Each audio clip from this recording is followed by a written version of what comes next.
All right. So this exciting new passion is coming in. All right. All right. Perhaps the situation is this. Some of you guys may have already hashed out the details of what your utopia looks like. Or maybe you've already started on the journey of manifesting a beautiful connection or emotional connection with someone. But the Seven of Pentacles can talk about reevaluating where you are to get to where you want to be. Or how you view what you're doing and how you can get to where you want to be. So the Eight of Pentacles is such an interesting card in this respect, because I kind of feel like you guys have definitely taken a step back to observe. And I know it's typically not necessarily like the go-to definition for the Seven of Pentacles, but there's a lot of observation. There's a lot of gathering information with this card that I feel like you guys are definitely doing. And the reason why is because you guys have an intention. You're setting the intention, you're setting this new project in mind, something fun, something that has a lot to do with a lot of energy, a lot of high vibrations, a lot of desire and lust and pleasure of some sort, something that gets the fires going. Some of you may have had someone come back from the past and you're reevaluating how you prefer to go about dealing with it, and if there's anything left to work with at all. What areas may need to be worked on. Okay, so we got some thinking that we've got going on here. The heart of your reading has got the Eight of Cups in this. And to me, when I see or hear about the Eight of Cups, especially when in this sort of situation and the combination of cards that we've got here, I definitely feel like we are acknowledging what's no longer working for us.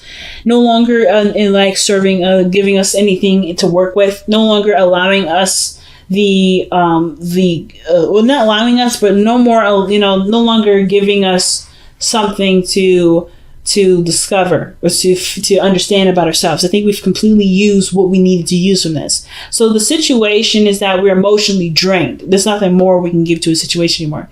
We've reached the top of our capacity of handling something, and now we are ready to move on. It's about moving on, changing our focus, redirecting our Northern Star, if that makes sense, or repositioning it rather. So I feel like with the Eight of Cups,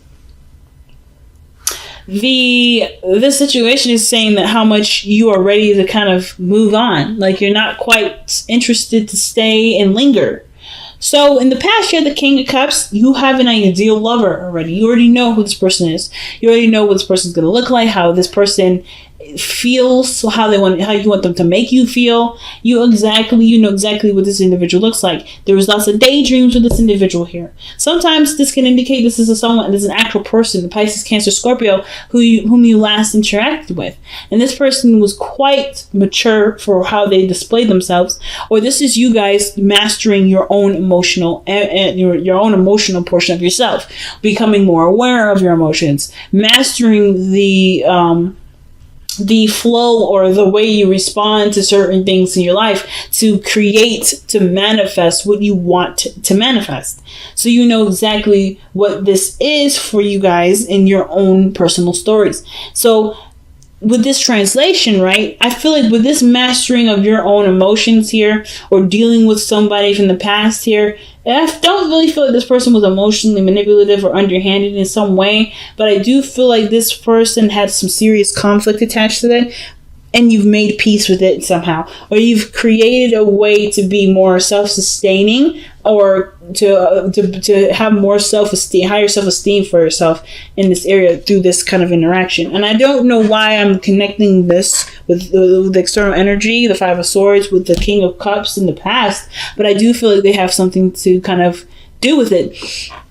There is something that is non-compromising though. The Nine of Pentacles does to tell me that there is a serious amount of boredom. There's nothing really going on. There's nothing really interesting or challenging you at this moment. And as much as comfortable as this environment is, it's not giving you something emotionally back. There's something emotional that you're not getting from this situation anymore. So the Five of Swords is coming in where there is this change, and perhaps in perspective, about how this is supposed to look for you, or what this should look like for other people, or what this should look like for you, rather, right? How this should look, how this should be. So let me see, honestly, why is this Five of Swords coming up in the external energy? The Tower. Unexpected changes and adjustments in your life. Alterations to the magnified degree.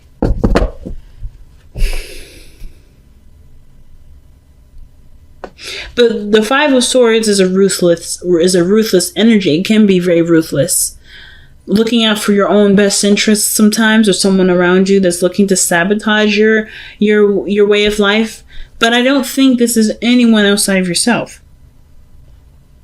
I feel like because you're bored, you're sabotaging your security to make a situation happen for where there to be something not only interesting, but to get you moving, get you motivated.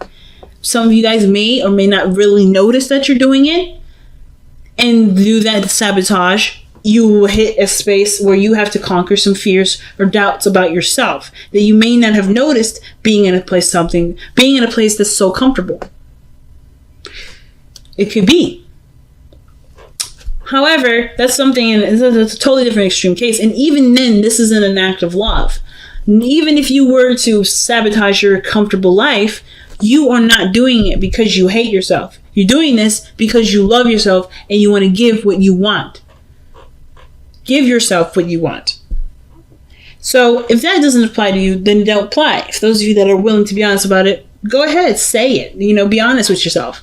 This is a situation I'm trying to get out of, and I'm doing it in a way that will definitely get me out of it, but it may not feel necessarily as ideal as I'd like it to, because it may cut ties with people, it may cause problems, we may argue, we may no longer be friends, we may have nothing to do with each other at the end of it, but I need to do it so to set myself free, to break myself out of this gilded cage that I have put myself in, to heal myself and to love myself in ways that I didn't think I could.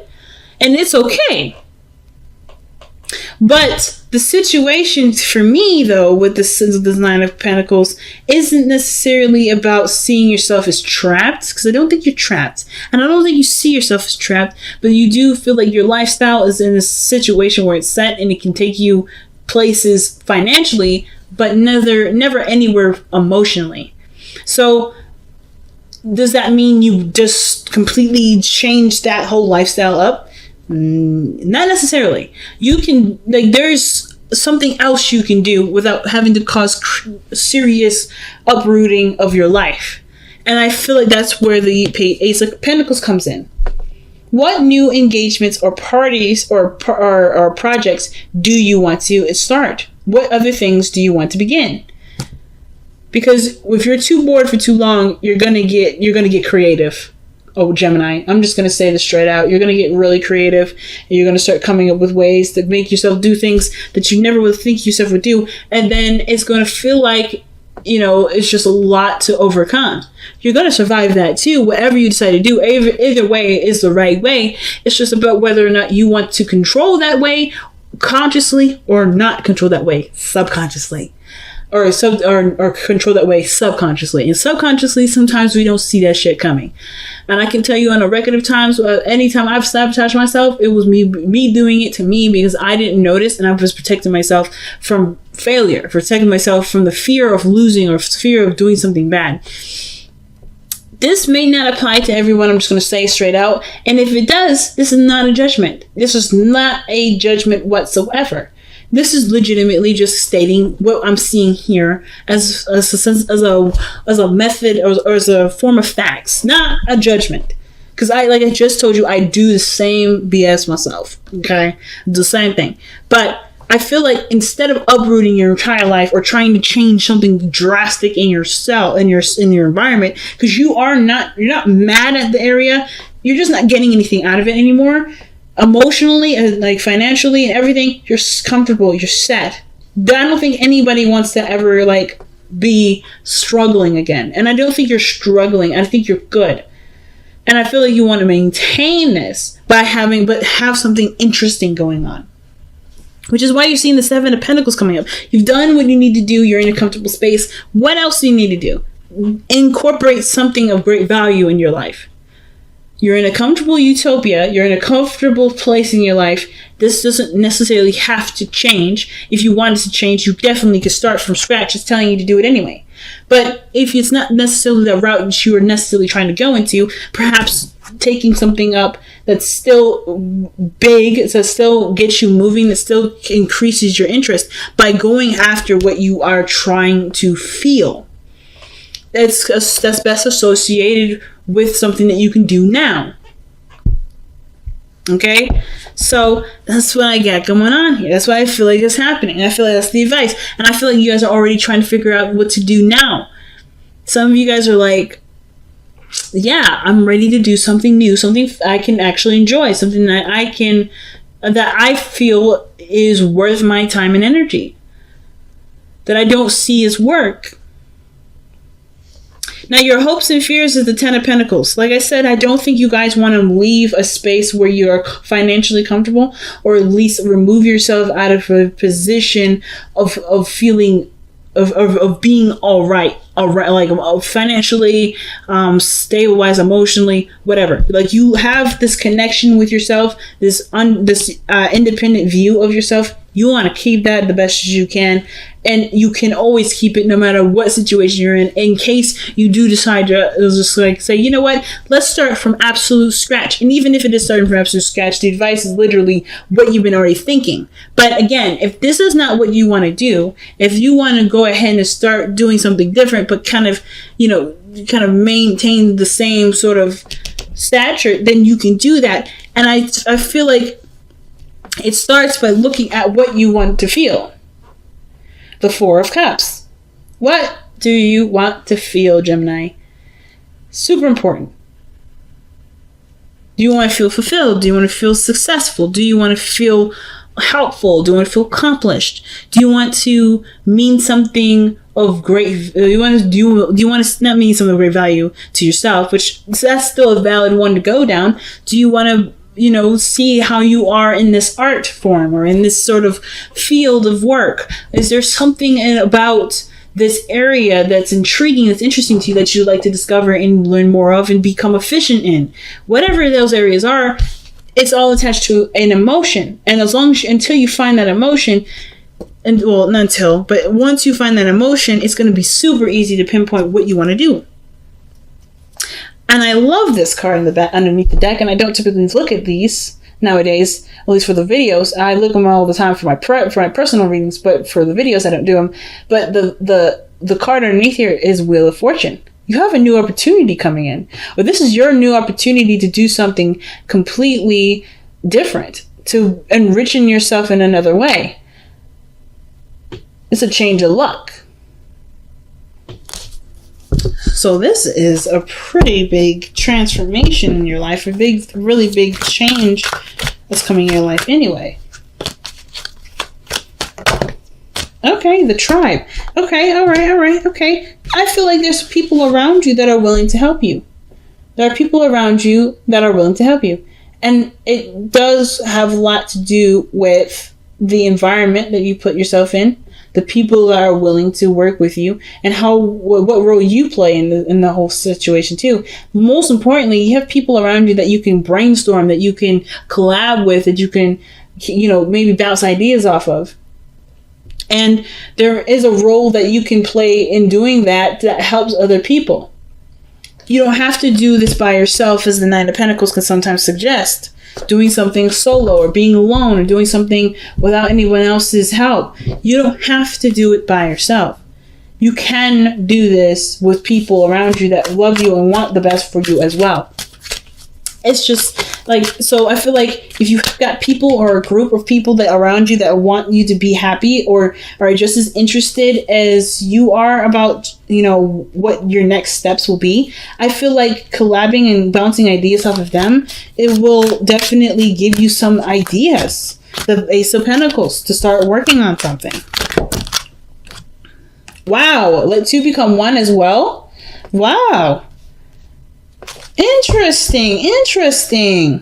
Now, I didn't really see another person in here, but the fact that the King of Cups is in the past, it reminds me that there is another person. Now, I feel like the most of this reading is about you, but two become one. Interesting. It usually implies that there's another person involved and that your unity does not infringe on your beautiful, unique individuality. But in that sense, I feel like the Two of Cups is saying that in order for you to successfully manifest the King of Cups, you have to embody the King of Cups. This person that you've manifested in the past, he exists within you, and he can come through you. If this is the ideal lover and you haven't been able to, or you haven't necessarily mastered your emotions quite right, or quite immediately, or in the past, you haven't mastered them, don't beat yourself up. This is not a judgment. It's okay. Perhaps this meaning of the King of Cups is about who you've manifested in your life, or who is your ideal person. You have an idea, you have a desire in which you have surrounding a person, or what your other half may be for you. And the only way, not the only way, but a way of going about manifesting this or starting a new journey is living the embodiment of your person, like being the person that you want in your life. That does mean self-love, self-care, paying attention to your emotions, being emotionally considerate. But this biggest thing is that in order for there to be two, there first must be one. And I feel like that one is you. You have to be who the King of Cups is. If you're not satisfied with your life, if you're not happy with how things are going, you have every ability in you to change it. Of course, I believe you know this, but the most important thing is that if you've manifested, or you've been wanting someone, if you've been desiring another person, that other person exists within you. Otherwise, you wouldn't be able to know what this person, who you wanted, and living in this person, or living as the embodiment of this person, not pretending to be someone that you're not, but to just envision, be who you want who you would want to be with, is exactly what will bring what you want.